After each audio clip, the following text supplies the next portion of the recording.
I'm just chasing the world, and I was lost. I didn't know what I was searching for. Darnell Ferguson spent much of his life trying to find purpose. As a teenager growing up in Columbus, Ohio, he thought it was all about image and money. I was brought up in money is key to life. Clothes are key to life. Nice car, key to life. I was selling watches at school. I was trying to make money at school. I was trying to hustle at school. So that was my big struggle, always trying to have more. Education was the last thing on Darnell's mind. I was not doing anything in school that I was supposed to be doing, except for getting off the bus and walking in there.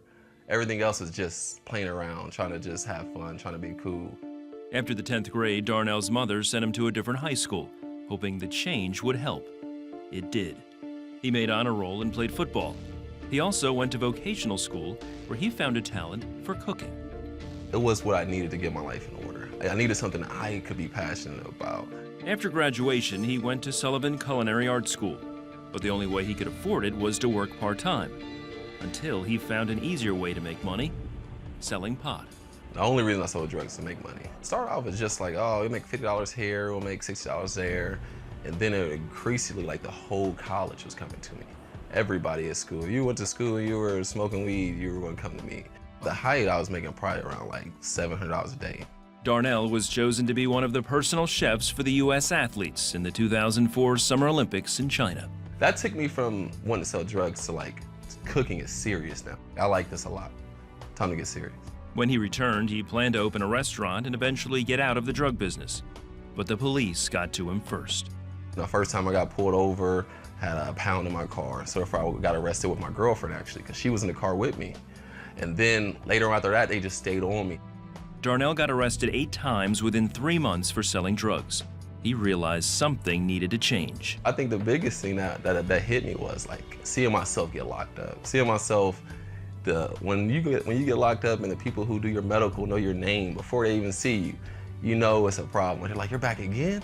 You're back again? And that's when I was like, man, am I becoming like the system? Am I in the system now? Am I the guy that now once you're in the system, it says hard to get out?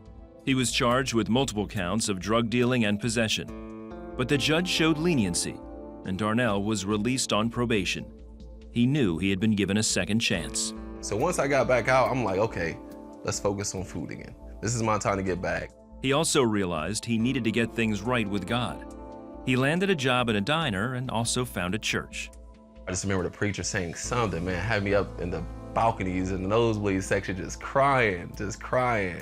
And then from that day on, I went to church every Sunday. It seemed Darnell was back on his feet. By now, he had found 2 investors and was close to his dream of having his own restaurant. Then, at the last minute, one of the investors pulled out. I'm just like, why would God do this to me? I'm going to church, I'm doing the fellowship, I'm reading like crazy right now. Like I'm learning, I'm in love with God, I'm just at an all-time high. I'm like, why would he do this to me? Why would he take something like this from me? That was the biggest shock because my identity at that point was still not in Christ. It was still in being a chef. Darnell shared his story at his men's Bible study group. I was spiritually at a point of wanting to find something better. That was at the point where I was searching. And I just remember like the pastor Chad telling me, sitting down with me one day saying like, he's like, Jesus is everything you were meant to be. And that changed the whole perspective of life for me. When he said like, Jesus, that's who you're supposed to be like. That's who you were created to be like. That night, Darnell realized he needed to give his life to Christ.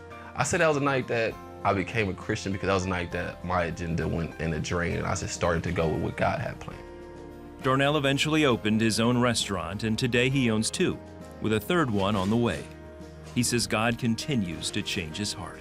My daily structure is not around myself, where everything was about self. Oh, where's my future going? Where's my career going? People ask me all the time, what's your plans for your restaurant? I'm like, I haven't made one yet. That's not to say I'm not being diligent with what I have, but I'm just working hard every day. And then God seems to, as long as I'm doing his will, he seems to put me in the right path. He seems to direct it. It's a whole different mindset when you know where you're going, when you know what you're living for.